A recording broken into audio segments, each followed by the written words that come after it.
نبی اکرم صلی اللہ علیہ وسلم نے ایک مرتبہ 3 دفعہ قسم کھائی، واللہ لا یؤمنو، واللہ لا یؤمنو، واللہ لا یؤمنو، خدا کی قسم وہ شخص مومن نہیں، خدا کی قسم وہ شخص مومن نہیں، خدا کی قسم وہ شخص مومن نہیں۔ واقعہ یہ ہے کہ ہم تصور نہیں کر سکتے کہ صحابہ کیسے لرز گئے ہوں گے، کانپ اٹھے ہوں گے، کون وہ بدبخت ہے، کون وہ شقی ہے جس کے بارے میں اللہ کے رسول 3 دفعہ قسم کھا کر فرما رہے ہیں کہ وہ صاحب ایمان نہیں۔ قیل من یا رسول اللہ، کسی نے ڈرتے ڈرتے پوچھا ہوگا اے اللہ کے رسول کس کے بارے میں ارشاد فرما رہے ہیں؟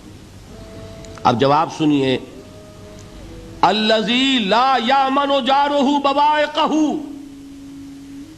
وہ شخص کے جس کی ایذا رسانی کی وجہ سے، جس کی بدخلقی کی وجہ سے اس کا پڑوسی امن میں نہیں ہے۔ یہ کوئی گناہ کبیرہ ہے؟ آپ کی فہرست میں تو گناہ ہی نہیں، کبیرہ کیا سوال، صغیرہ بھی نہیں۔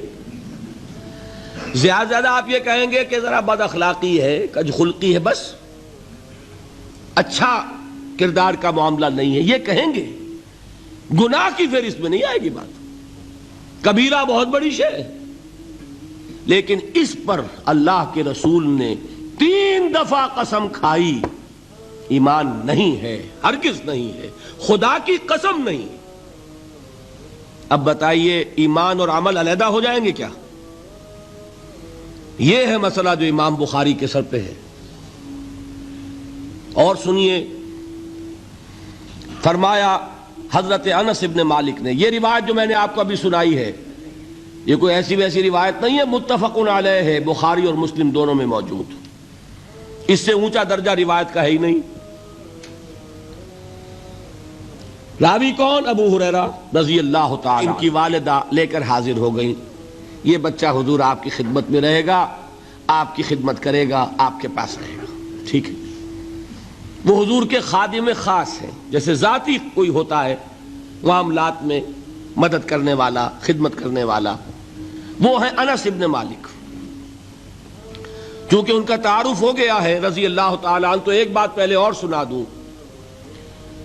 جو بچہ اپنے اس بچپن سے لے کر 9 برس کی عمر تھی جب آئے حضور کے پاس، انتقال کے وقت عمر کتنی ہوگی؟ 19 برس، 10 برس حضور کی خدمت میں رہے۔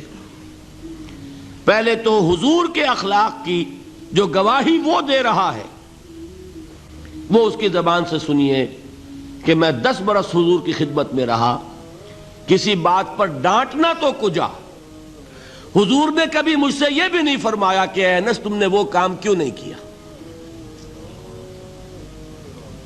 یہ ہے ایک آقا کی حیثیت سے محمد الرسول اللہ صلی اللہ علیہ وسلم کا اخلاق۔ اگر نہیں کیا خود کر لیا، کوئی ڈانٹ ڈپٹ نہیں۔ حالانکہ بچے ہیں، بچوں کو ویسے بھی ڈانٹ ڈپٹ دیا جاتا ہے، لیکن نہیں۔ اب ان صحابی کی ایک گواہی سنیے، قلما خطبنا رسول اللہ صلی اللہ علیہ وسلم الا قال، فرماتے ہیں کہ شاذ ہی کبھی ایسا ہوا ہوگا کہ حضور نے کبھی خطبہ ارشاد فرمایا ہو اور اس میں یہ الفاظ نہ ہو۔ الفاظ سمجھ رہے؟ جب بھی خطبہ دیتے تھے آپ یہ الفاظ ضرور فرماتے تھے، شاذ کبھی رہ جائے تو رہ جائے، قلما خطبنا رسول اللہ صلی اللہ علیہ وسلم الا قال، کیا فرمایا؟ لا ایمان لمن لا امانت لہ ولا دین لمن لا عہد لہ، جس شخص میں امانت داری نہیں اس کا کوئی ایمان نہیں، جس میں ایفاء عہد نہیں اس کا کوئی دین نہیں۔ بنا پھرتا ہو وہ دیندار، بنا پھرتا ہو وہ صاحب ایمان اور امتی حضور کا، امانت داری نہیں تو ایمان نہیں، ایفاء عہد نہیں تو دین نہیں۔ کس کا فرمان ہے؟ کسی آج کے زمانے کے مفتی کی بات نہ سمجھ لیجئے گا کہ جس کو آسانی سے آپ چاہیں تو رد کر دیں، یہ محمد الرسول اللہ صلی اللہ علیہ وسلم کا فرمان۔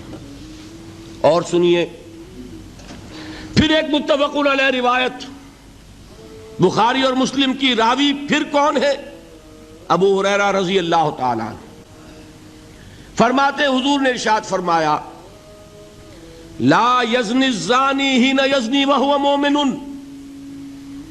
ولا یسرق السارق حین یسرق وہو مومن ولا یشرب الخمر حین یشرب وہو مومن. کوئی زانی حالت ایمان میں زنا نہیں کرتا. کیسے ممکن ہے؟ ایمان ہو اور زنا ہو جائے، پھر وہ ایمان دھیلے کا ہوا؟ کیا قدر و قیمت اس ایمان کی؟ وہ تو اٹھا کر پھینک دینے کی چیز ہے. ایمان اور اخلاق پہ اثر انداز نہ ہو، ایمان اور کردار کو نہ بدلے، ایمان اور عمل کو نہ بدلے تو کس مرض کی دوا؟ پھینکو اٹھا کر. نہیں ممکن کہ ایمان ہو اور زنا ہو، نہیں ممکن کہ ایمان ہو اور چوری ہو. لا یسرق السارق حین یسرق وہو مومن. کوئی چور حالت ایمان میں چوری نہیں کرتا، کوئی شرابی حالت ایمان میں شراب نہیں پیتا. ولا یشرب الخمر حین یشرب وہو مومن. کوئی شراب پینے والا وہ مومن نہیں ہوتا جب وہ شراب پی رہا ہوتا ہے، اس وقت اس کے دل سے ایمان نکل جاتا ہے. اب دیکھیے یہاں کیا میں نے کل بتایا تھا نا، مغالطے کیا ہو گئے؟ مغالطے یہ ہو گئے کہ اس کو سمجھ لیا قانونی بات. یہ قانونی بات نہیں ہے، وہ قانونی ایمان کی بات نہیں ہو رہی، یہ حقیقی ایمان کی بات ہو رہی. قانونی ایمان کی بات ہو تو یہ کافر ہو گیا. پھر کافر نہیں ہے. قانونی ایمان کا دار و مدار قول پر ہے. یہ وہ حقیقی ایمان ہے، قلبی یقین والا ایمان. اس کے بارے میں فرمایا جا رہا ہے وہ دل سے نکل جاتا ہے تو گناہ ہو سکتا ہے. ایک اور حدیث میں حضور نے اس کو اور واضح کر دیا، جب کوئی شخص گناہ کرتا ہے تو ایمان اس کے دل سے نکل کر اور اس کے سر پر منڈلاتا ہے جیسے پرندہ ہو. اگر توبہ کرتا ہے تو واپس لوٹ آتا ہے، توبہ نہیں کرتا تو رخصت ہو جاتا ہے. بتائیے کوئی اشتباہ رہ گیا؟ لیکن خدا کے لیے دو انتہاؤں سے اپنے آپ کو بچائیے. ایک انتہا یہ کہ اس حدیث کی بنا پر آپ کافر قرار دے دیں. یہ غلطی کس سے ہوئی؟ کل بتایا تھا بھائی، کس سے؟ خوارج سے. خوارج سے یہی غلطی ہوئی. وہ فارسی کا ایک مصرع ہے کہ مردی و نامردی قدم فاصلہ دارد. یہ باریک جیسے بال کا سا فرق ہوتا ہے لیکن زمین و آسمان کے نتیجے نکل آتے ہیں.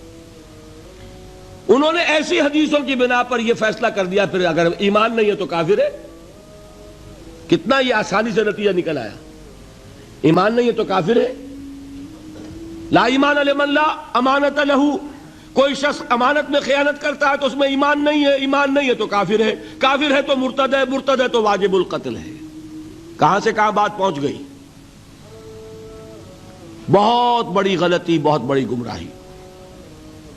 دوسری طرف ایک ہمارے ہاں اور انداز ہے کہ وہ جنت و دوزخ کے فیصلے اور قیامت کے اور آخرت کے فیصلے بھی قانونی اسلام کی بنیاد پر کرتے ہیں.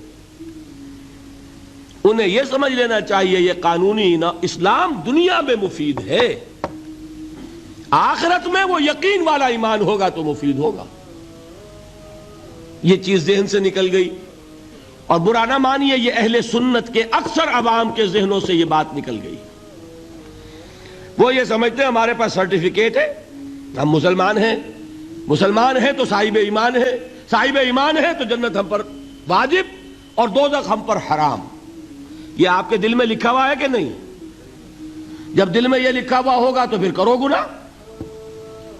کیوں نہ کرو؟ کیوں حرام خوری نہ کرو؟ کیوں رشوتیں نہ لو؟ کیوں بددیانتی نہ کرو؟ جبکہ دوزخ تو آپ پر حرام ہے ہی ہے، آپ کو کوئی چیز نقصان پہنچا ہی نہیں سکتی. یہ مرجیہ کا عقیدہ تھا اصل میں.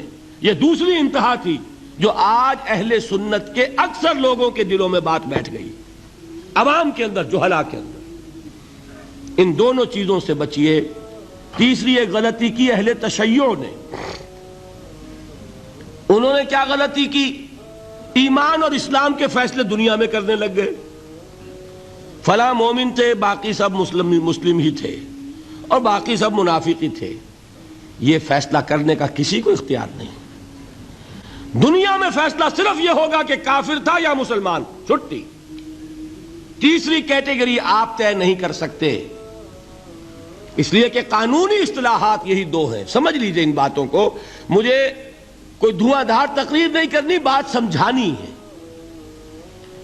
دیکھیے، قانونی سطح پر انسانوں کی تقسیمیں ہوں گی صرف دو، یا مسلم یا غیر مسلم، یہ ہے قانونی تقسیم۔ اب جو مسلم ہے وہ مومن بھی ہو سکتا ہے، وہ منافق بھی ہو سکتا ہے، بات سمجھ رہے؟ لیکن منافق کوئی قانونی اینٹی نہیں ہے۔ دنیا میں ہم کسی کو منافق نہیں کہہ سکتے، ہاں حضور کہہ سکتے تھے، حضور کو اللہ نے علم دیا تھا، لیکن حضور نے بھی ایسی پہرے داری کی ہے کہ کسی ایک شخص کے بارے میں بھی نہیں فرمایا کہ یہ منافق ہے۔ یہاں تک کہ جس کے بارے میں علم نشرہ ہو چکا تھا، عبداللہ ابن ابی، اس کی بھی نماز جنازہ پڑھا دی کہ نہیں پڑھا دی؟ نماز جنازہ کافر کی پڑھی جاتی ہے یا مسلمان کی؟ اس کا مطلب ہے عبداللہ ابن ابی کو بھی حضور نے آخری وقت تک مسلمان تسلیم کیا۔ منافق جو بھی ہے وہ اپنے اندر ہے، اللہ کے ہاں جا کر کھلے گا۔ فار آل لیگل پرپسز اے منافق از اے مسلم، بات سمجھ میں آئی؟ اس لیے کہ لیگل اینٹیٹیز دو ہی ہیں، کافر اور مسلم۔ تیسری اینٹیٹی کوئی لیگل نہیں ہے، تیسری کوئی حیثیت قانونی نہیں ہے۔ اب ایک جو مسلم ہے وہ مومن بھی ہو سکتا ہے، منافق بھی ہو سکتا ہے، اس کا فیصلہ کہاں ہوگا؟ اللہ کے ہاں۔